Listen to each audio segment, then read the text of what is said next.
So I let a few days go by before I talked about this, but a few days ago, somebody had commented saying, "Your content is so boring." And I want to thank, by the way, Eddie Gaines, who told this person, well, to just get off my channel. I'd like to thank Anton B, who said, don't listen to that. The person found this, wants me to keep doing it. As well as Mubashir Hassan, who basically appreciated the video, positive comment. And Ijad, who had this great feedback on adding my logo to my thumbnails. So you'll see that now as part of making sure my video thumbnails are more recognizable. But to connect to this point that was made about my content is so boring, I'd like to share a point from Austin Kleon's Steal Like an Artist. It's an excellent book. And in particular, it is to be boring. It's the only way to get work done. And it's such an excellent point that part of what allows us to achieve our dreams and allows me to be a teacher with no overhead, no bureaucracy, no administrators, no outdated curriculum, working with whoever I want to in the world the way that I feel is the best way to teach and be able to demonstrate getting results for people, helping 6,000 people a month through my free course, that it's cases for every time I've made a game that's reached millions of players, or was top ranked on iPhone or otherwise, it's always been from doing boring work.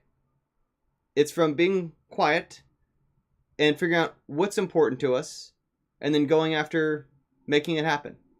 And it's not super glamorous. It's not like Instagramming, shots of private planes or of leased fancy automobiles or whatever, but it's how we find ourselves into the life we want to have. It's how I found my way into the life that I feel good about. And part of what I choose to share on this channel, because I don't have to make this channel in terms of my business is running my income. I'm not trying to be a famous YouTuber making money off ad revenue. I put the ads in there, as I've talked about long ago, because it's trying to help promote the algorithm in terms of things with ads tend to get more shared around YouTube for algorithm reasons. YouTube wants to profit off those too.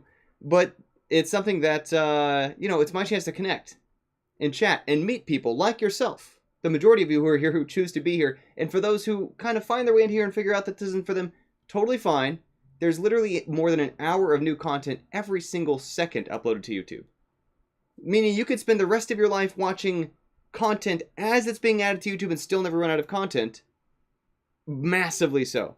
There's so many options out there for, finding what suits somebody. So the saddest thing of all, of course, is if somebody is repeatedly watching something that they don't like, to the point they feel the need to comment on it, man, right? It's like you hate a band, so you buy the music and then you listen to it. You're like, oh, I hate this.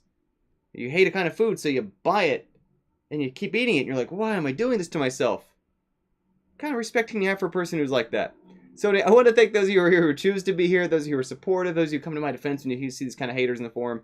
But part of being on YouTube, part of being out in public, part of being on Twitter. Long ago, I just decided on Twitter, I just mute that kind of nonsense and cut those people out of our world. But, on YouTube, different kind of community we're trying to foster here. So I want to thank you, as always, for tuning in, for being a part of it. And you know what? Let's go be boring today. Thanks so much for tuning in. Have another video tomorrow.